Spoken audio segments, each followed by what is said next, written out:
Hey guys, welcome back to more Entitled Karen stories. This video is gonna be all about Karens getting instant karma after being absolute menaces to society. Let's dive right into the video. And the first one is titled, Cop Serves Instant Karma to Karen After She Spit on Him. So for several generations now, my family has run a small Asian grocery store. We mainly just serve the local community, so our business depends almost entirely on repeat customers. As such, we pride ourselves on trying to maintain positive, respectful relationships with everyone in the community. However, that doesn't always work out, and this is the story of how one customer ended up going way over the line. Just to keep things simple, let's call her Karen. Now, I'm not sure if Karen just recently moved into our town, but she only started visiting our store a couple months before things blew up. It was maybe one visit every week or two, which might not have been enough for her to make a lasting impression, but trust me when I say that everyone in the store was able to recognize her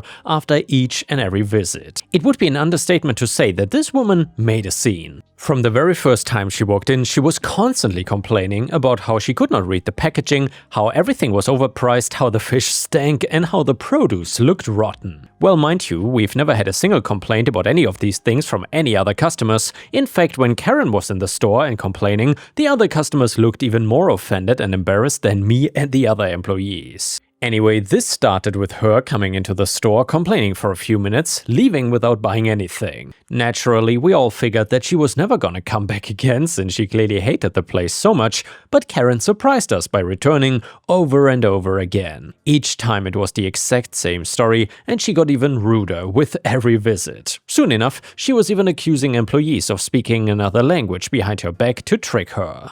You probably won't be too surprised to learn that she said this to an employee that was speaking English with a very mild Chinese accent. So yeah, Karen was that kind of customer. At this point, I didn't want her coming into our store again, but I wasn't sure what all I could do besides politely ask her to leave. One of the other customers actually recommended that I call the non-emergency police line so that her behavior could at least be put on record in case things escalated. I was a little worried that I might be crossing the line myself when I did that, but the nice officer on the other end of the line reassured me that this was pretty normal and that I'd done the right thing. Back then I thought this would be the end of things and that Karen would just get bored of her temper tantrums. What a fool I was. The next time Karen came in, she went a step further.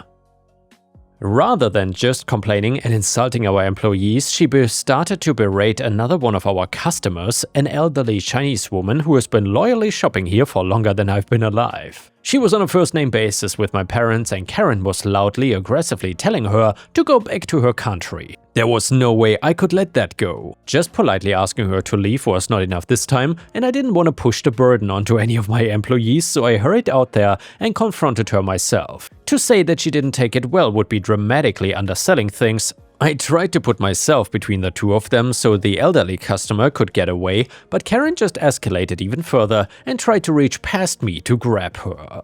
Fortunately, she did not hurt the poor old woman, but she did manage to knock her basket out of her hands, scattering her groceries on the ground and making a mess.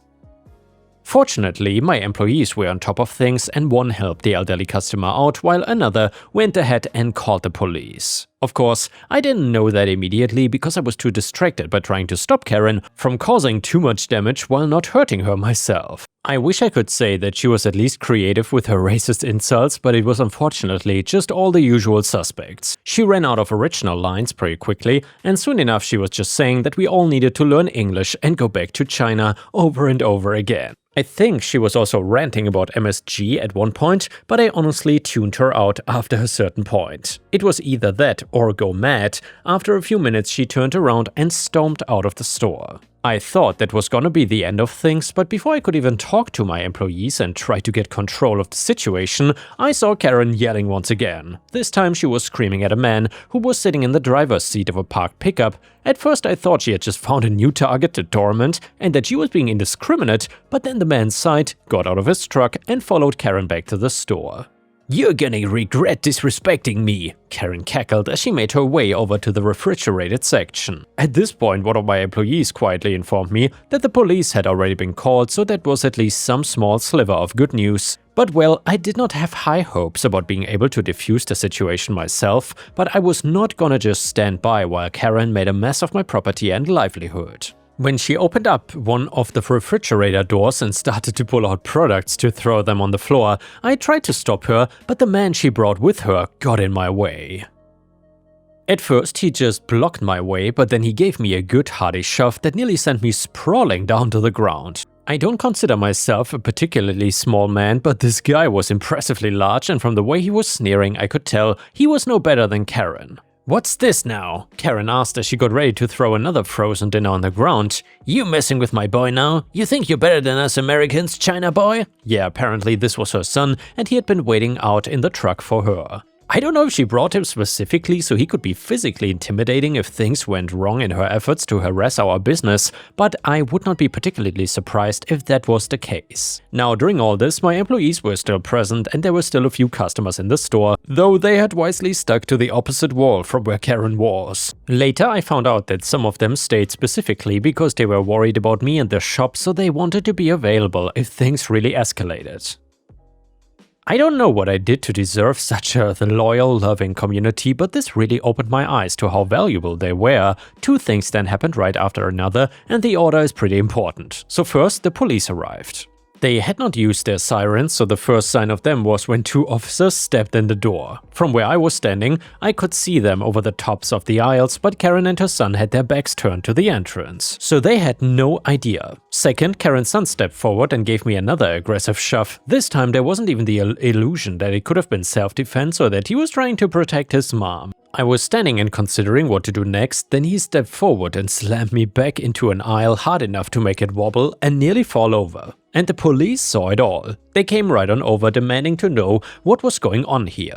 When she first heard their voices, Karen was giddy with excitement. You could see the gears turning in her head as she tried to figure out the best way to lie and make it seem like she was the victim. When she saw they were cops, she got even more excited. Maybe it's because the cops were white and she thought they would immediately agree with her, but I don't know for certain. But then the police demanded to know if the man who attacked me was with her, and you could watch the blood drain out of her face in real time. She said that he was her son, then poked a finger in my chest and said that I'd been harassing the two of them. Her son had no choice but to protect her. Of course, that is when the rest of the customers and my employees chimed in, calling her out on her obvious lies. No, I saw the whole thing. They started this unprovoked. She's been coming in here for weeks, insulting everyone and being racist. Right, I see what's going on here, one of the officers said, then turned to me. I saw there had been some reports here over the last couple months about a misbehaving customer. Is this her? Karen started screeching, but the officer just ignored her. I nodded and the officers got out their handcuffs. Up to this point, Karen's son had been watching with a dumbfounded expression on his face, and he didn't even resist when he was handcuffed. However, Karen was another matter entirely. While one of the officers was reporting on his radio and the other was busy dealing with her son, Karen spat on the closest officer's face. I've no idea what was going through her mind. Did she really just lash out like this every time something inconvenienced her? But that was the only way I could rationalize her behavior so far, but at the same time it made me wonder how she had even survived this long. Unfortunately for Karen, her spitting might not have been visually witnessed by one of the officers, but the victim sure as hell felt it. He stopped arresting her son, an incredulous look on his face as he noticed the wet glob on his face. Did she just… He sounded shocked to the point of outright disbelief, and I couldn't blame him. She spat on you, I confirmed. Just for good measure, several customers who had crept closer loudly agreed. I cannot say I'm deeply familiar with the fine points of what qualifies assault, but I understood that Karen had just escalated a potentially minor incident into a serious disaster. In seconds, she was in handcuffs and being read her rights. "Felony assault on an officer" was the exact phrase I heard used, and when Karen screeched that this was not fair, the other officer just laughed. Later I figured out why exactly that was. Spitting on an officer would have been bad enough, but while being arrested for a hate crime, Karen was about to find out that she wasn't just looking at a slap on the wrist and a ban from our store, she was gonna get jail time, as was her son. If she seemed repentant in court, then maybe she stood a chance of getting a lenient sentence, but that didn't seem particularly likely based on her behavior so far. I thought that Karen had angered me more than anyone else, but it seems I was wrong. Just about everyone was absolutely furious about her behavior so far, including some of our other regular customers. Perhaps the greatest irony of all is that the whole incident actually ended up boosting our grocery store's popularity. In the aftermath, several community events were organized around the store with the theme of coming together and overcoming bigotry. They didn't explicitly state they were about Karen, but I can promise that she was the #1 topic on everyone's mind for months. As for Karen herself, last I heard, she was facing significant time behind bars. Her son got a lighter sentence, though I'm not sure if that's because he participated in less of the harassment or if it's just because he didn't talk back as much to the judge. Either way, I hope the two of them learned their lessons, but I'm not holding my breath. And the next one is titled, "I don't work here, lady. I'm a police officer." And this one is from the subreddit Tales from the Squad Car, where police officers share their stories, and they are usually really entertaining and interesting. I'm 26 years old and I'm a police officer who normally works night shifts, 18 to 6 AM. On this particular day, I was in a training class that was scheduled from 8 to 17. Standard uniform attire for classes are the blue polo shirt with department logo on chest and khaki pants. I had my service weapon and badge on the right side of my hip and my handcuffs, extra magazine and radio on the left side of my hip. After the class ended, I went to my local supermarket known for low prices and blue shirts, and let me know in the comments which one you think that is, to get some things for dinner. While I'm there, a little kid who looked around 9 to 10 years old, LK, walks up to me. LK asks me, "Are you a police officer?" while pointing to my service weapon. Me, "Yes I am." LK, "I want to be a police officer when I grow up." He says that with much excitement. When I'm in uniform, I always carry around little plastic badges for when I run into kids. So I stood there for a few minutes talking to the kid while his mother was shopping in the aisle. When they go to leave, I give the kid the plastic badge and say, "Here you go, little buddy, you're now a junior officer." He smiled big and gave me a hug. He was so excited and started in a sing-song tune, "I'm a cop, I'm gonna get all the bad guys and Karens."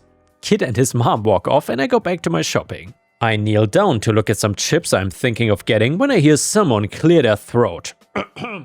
I turn and see a lady, Karen, who looks to be in her early to mid-40s. This lady glares at me and I go back to looking at the chips. Karen, "Excuse me, are you gonna help me or not? I need to know where the—" I cut her off and said, "Ma'am, I don't work here. You will have to find an employee." Karen, "Don't lie to me. You're dressed like an employee. You obviously work here." Now keep in mind, I'm not just wearing the yellow vest most employees wear, I'm wearing a blue polo shirt and khakis. I stand up and turn to her, showing my department logo on my shirt, pointing to my badge. Me, "Ma'am, I don't work here. I'm an off-duty officer." I don't understand what went through her mind when she said, "Stop lying. And why do you have a gun? You're not supposed to have a gun while working. Where's your manager?" I sighed. I've dealt with many Karens on duty and I knew where this was going. Me, "Ma'am, I don't work here. My supervisor is Sergeant Dan, not his real name by the way, with Department XYZ. I don't work for the store." At this point, Karen looks mad and is staring at me like I'm lying to her. Karen then yells, "You lying little crap. I swear all people your age are just lazy and never want to help anyone. I want your manager now." I again inform her that I don't work for the business. I even pull out my credentials, which is a photo identification card of me in uniform with the department name and logo, and it has officer under my photo. It should also be noted that I keep my driver's license and debit card in my credentials since I have to have them on me at all times when I'm in public. Just makes it easier to keep everything together. Karen snatches my credentials out of my hand and stuffs them into her purse and says, "These are fake. I'm taking these and showing them to your manager and the real police." Me, "Ma'am, you have just committed simple robbery," which in my state is the taking of anything of value which is in the immediate control of another one with force but not armed with a dangerous weapon. This crime is a felony and punishable by up to 7 years in prison. Return my credentials now or I'll be forced to place you under arrest. Karen, "You cannot arrest me because you're not a cop." I then remove my radio from my hip and inform the dispatcher that I need units to my location for a signal 6-5 simple robbery. Dispatcher acknowledges and I hear 3 units state they were en route. I place my radio back on my hip and tell Karen she is now being placed under arrest. As I go to grab her left wrist, she slaps me with her right hand, saying, "Don't touch me! Help! I'm being attacked!" I yell at her, "You have now committed battery on a police officer. Stop resisting or you will go to the ground." I notice people are now forming, wondering what was going on here. I hear on the radio that the units are on scene, asking for my location. I press the radio button and give them my aisle. A few moments later, 3 fully uniformed officers show up. Officer 1, 2 and 3. Officer 1 asks me what happened. I give him the rundown while Karen is spewing all sorts of lies, how I threatened her with my gun and how I'd attacked her to Officer 2. Officer number 1 and 2 stay with us while Officer 3 goes to the security office to play back the cameras. While waiting on Officer 3, I'm chit-chatting with the other 2 officers. I went through the police academy with one of them, and we hear Officer 3 saying over the radio to the other 2 officers to 10-15 Karen, which means place her handcuffs and arrest her. The 2 officers do so. And they are placing her in handcuffs and reading her Miranda rights. She starts struggling and saying that she's innocent and that they should be arresting me for pretending to be a cop and attacking her, yada yada yada. Officer 1, lady, we have you on video. You've been lying to us this whole time. You are under arrest for simple robbery, battery on a police officer, disturbing the peace, and now resisting arrest. Officer 2, you have the right to remain silent. I highly suggest you use it. Officer 3 walks up to us with a copy of the camera footage, and all 3 walk Karen to the backseat of Officer 1's car. I spent the next few minutes explaining to the sergeant on duty who showed up about what happened, filling out a statement of the incident and having photographs taken. The photographs are standard procedure whenever we arrest someone for battery on a police officer. Once everything was said and done, my credentials are returned to me, Karen is taken to jail, and I go home. I'm never stopping at that business again when I'm wearing my training class uniform, and for those who might want to know about her charges and how much time she can face in jail or prison, I'll put the list below. I'll add if it's a misdemeanor or felony too. Simple robbery, felony up to 7 years imprisoned. Battery on a police officer, misdemeanor, 15 days to 6 months imprisoned. Disturbing the peace, misdemeanors up to 90 days imprisoned. Resisting arrest, misdemeanor up to 6 months imprisoned. This lady is looking at 8 years and 90 days imprisoned, but that is of course the max sentencing. She'll probably get a super low sentence. The DA's office will probably drop the simple robbery charge. I will update this in a few months when I hear from the DA's office. The misdemeanor battery of a police officer is due to there being no injury on me. If there was an injury, she would have been charged with the felony battery of a police officer, which has a sentence of 1 year to 5 years. Update: I heard from the DA yesterday, didn't have time to update due to work. But here we go. The ADA asked if I would drop the simple robbery charge to misdemeanor theft, which is up to 6 months in jail. Figuring this lady has no previous record, I agree to it. They also dropped the disturbing the peace charge and the misdemeanor battery of a police officer charge due to no injuries. I cannot really object, but hey, it is what it is, so now she is facing up to a year in jail. The ADA says that if she pleads guilty to the charges, she will get a plea deal where she will have to spend a month in jail and the remainder on inactive probation, which just means she doesn't have to do weekly/monthly check-ins with a parole officer. If she does not plead guilty and it goes to trial, she will have to serve the whole sentence. My money is on her taking the plea deal though.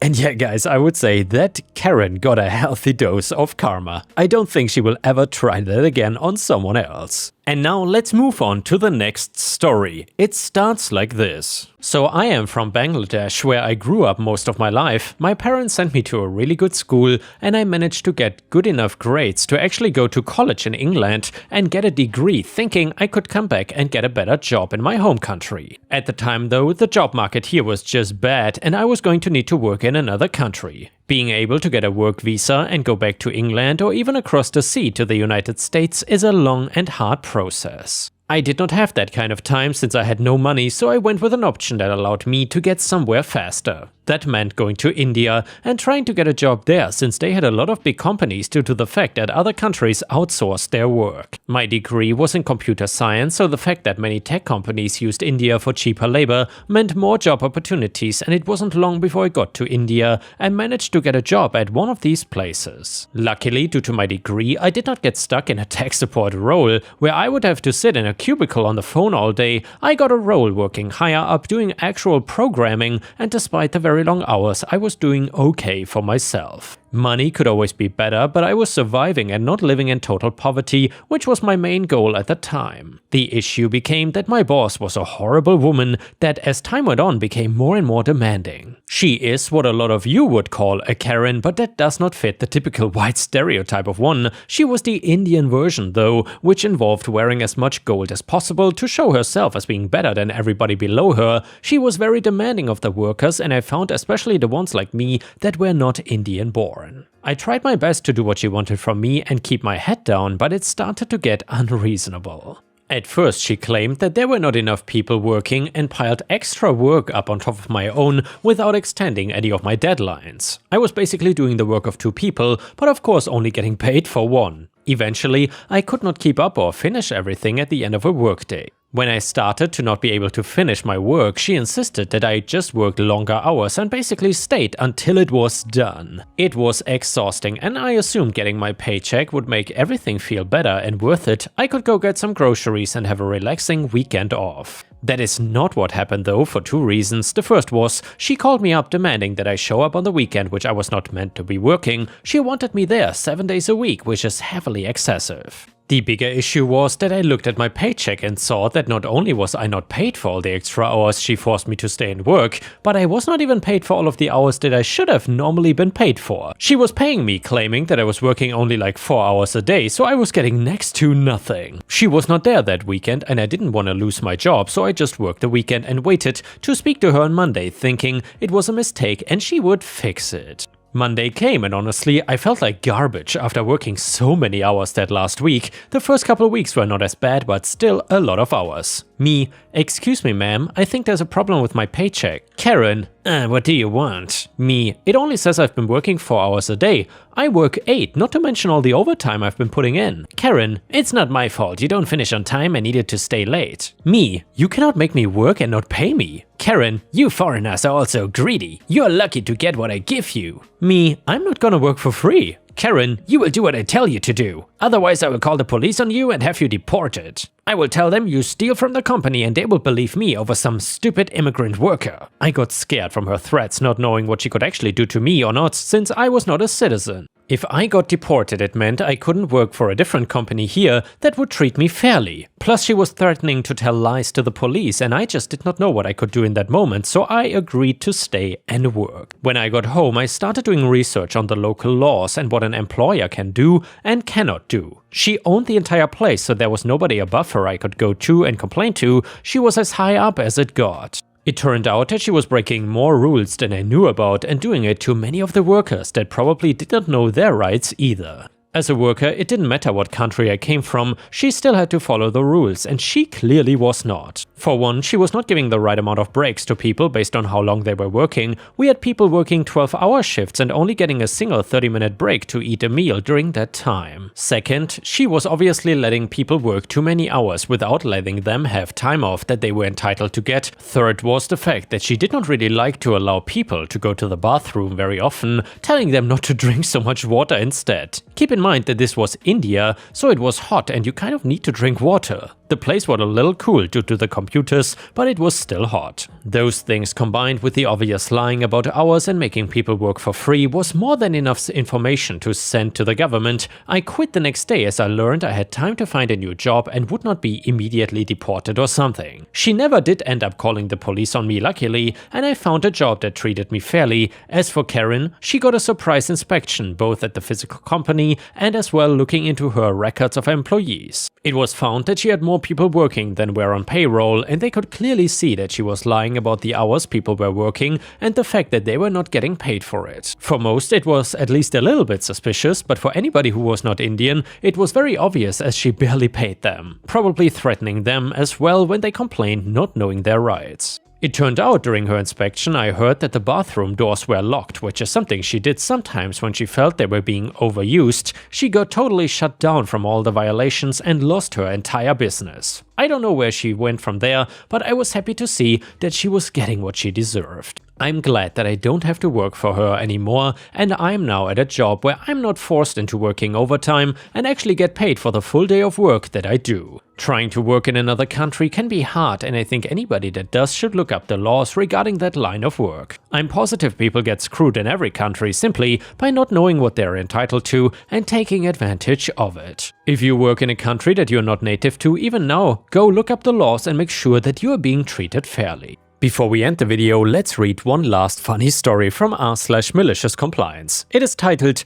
Fine, I won't touch anything in the kitchen. So my 13-year-old daughter recently got super into baking cupcakes, cookies, banana bread, you name it. She was doing great, but she does tend to leave a little chaos behind. Flour on the counter, spoon in the sink, oven mittens everywhere. One day after cleaning up yet another post-cookie explosion, I snapped a bit and said, if you cannot clean up properly, then just don't touch anything in the kitchen at all. She nodded, okay. The next week I came home from work to silence. No sweet smells, no baking music from the kitchen. I figured she took it seriously. Then it hit me, the dishwasher? Still full. The garbage? Overflowing. The sink? Piled with dishes. The groceries I asked her to unpack? Still sitting in bags. I asked what was going on and she goes, you said don't touch anything in the kitchen, remember? So I didn't. Touché. Renegotiated the rule now. It is, you can bake if you clean like a pro. She agreed, I got cookies, she got victory. Fair trade. And yeah guys, thank you for watching. Please don't forget to check out my endless playlist if you cannot get enough of my content, and I will see you again tomorrow.